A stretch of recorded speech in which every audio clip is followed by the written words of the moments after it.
So the first Blu-ray for this month is The Mountain Between Us, which I have just recently watched, and I recently read the book as well. I did read the book first.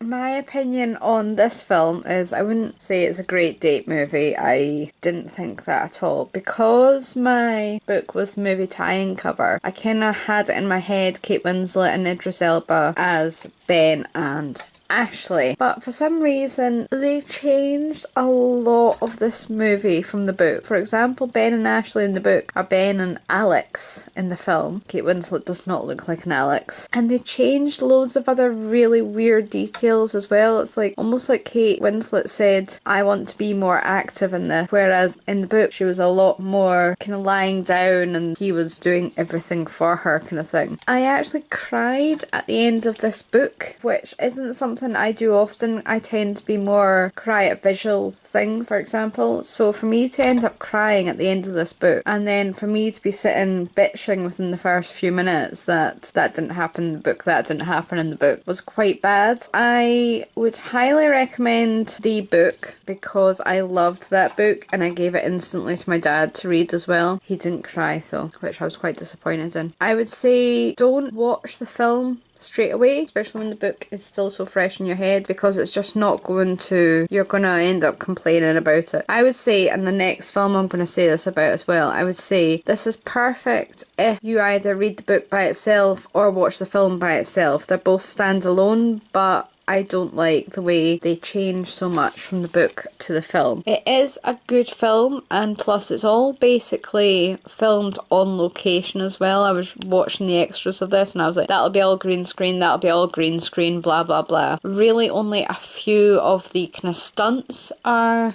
some of the backdrops are green screen. The extras are quite good, they're not too long where you think, oh my god, is this never going to end? I'm kind of torn. I loved the book, I gave the book 4 stars. This was probably about a 3-star film for me. I wish they'd stuck a bit closer to the book and not taken away the heart of the book. Another film that I complained wasn't anything like the book was Ready Player One. I'm a bit late to the game with this one. I only recently read the book actually, and I struggled with the book. For like the first 100 pages it took me 3 days to get through. Now I am a quick reader. I think it was because there was a lot of information dumping about the world of the Oasis. There was a lot of getting it set up in your head, etc, etc. So there was a lot of information to take in there, and I thought there's stuff that I can't picture and I would really love to see this in the film. And what did they do? Didn't put it in the film. Again, it's the same as The Mountain Between Us. I would say read the book as a standalone and treat the film as a standalone, a separate entity, because they do not work together. While the book has its issues, I much prefer the book to the film.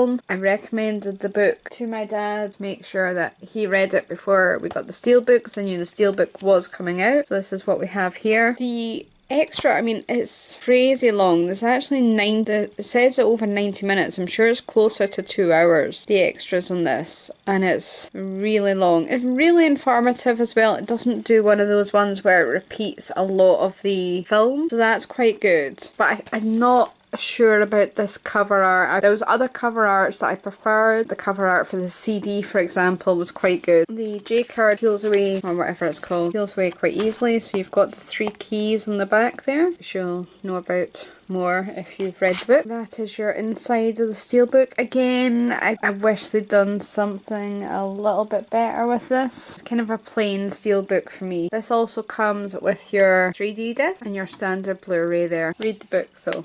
And next up I've got the new version of Tomb Raider, which was an HMV exclusive. I like the original Tomb Raiders. I think it's been quite some time since I've seen them, so I probably need to go back and maybe rewatch them, and I'm not sure how she's going to be in this. Just not sure. I haven't watched it yet. I have been bulldozing my way quite literally through Lost. I am about halfway through season 6 at the moment. All films have kind of fallen to the wayside. There's quite a few extras on this. So you've got from the video game to the movie, so probably in all her pointy boob glory as she was in the video game.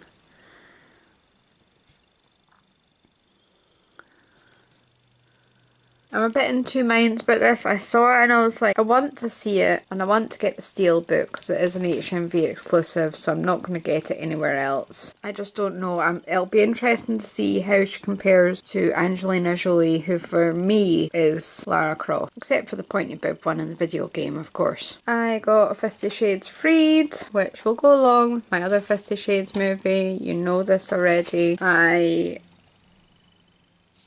do like these films. I do lean more towards the books simply because they are not my version of Christian and Anna. It sticks pretty closely to the books. It's mindless trash, really. I mean, it's just good for chilling out to watching. I'm kind of glad it's over now. Don't miss the climax because I kind of want to see. E.L. James has been releasing the books from his point of view, so I'm kind of interested to see the other ones of those, because I think we've only done possibly the first and second at the moment. We need to do the third one, so I hope that's going to be good as well, because then I'll have the full collection and maybe she can sit back on her laurels and never write another book again. But it is worth seeing if you've read and enjoyed the book. If you haven't enjoyed the books, don't see the film. I also got a couple of TV shows which I'm just including because they're in the pile. So I've got Jamestown season 1. Never seen this. I think it'll be quite interesting. It has Max Beesley in it. I love Max Beesley. Don't really know a lot about it and it's only 8 parts, so that won't take too long to watch at all. Oh, Baron Gorman's in it as well. That'll be interesting.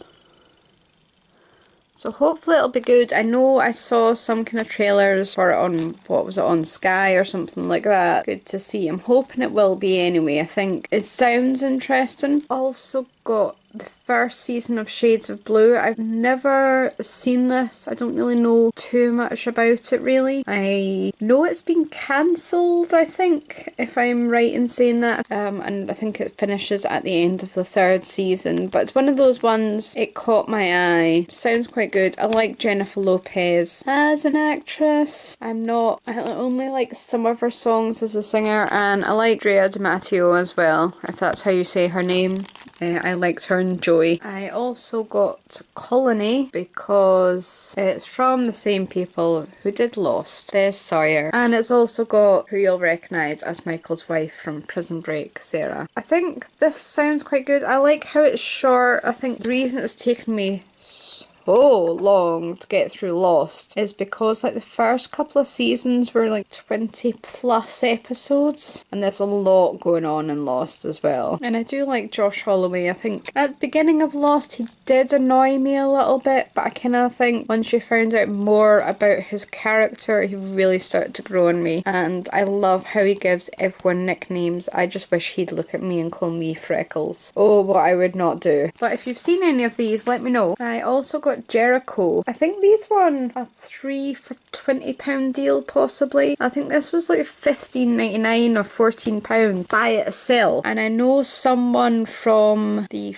first year at my current job told me that I should see this, and I know it didn't go on for too long. It sounds kind of intriguing. Like there's only season 1 and 2, and it looks like you've got a decent amount of extras on the bonus disc as well as decent extras between season 1 and 2, and see what it's like after. Like everyone seems to rave about this. When I posted it on my Instagram, one of my ex-colleagues was saying that I'll enjoy it and everything, and other people have said, yep, you'll enjoy that.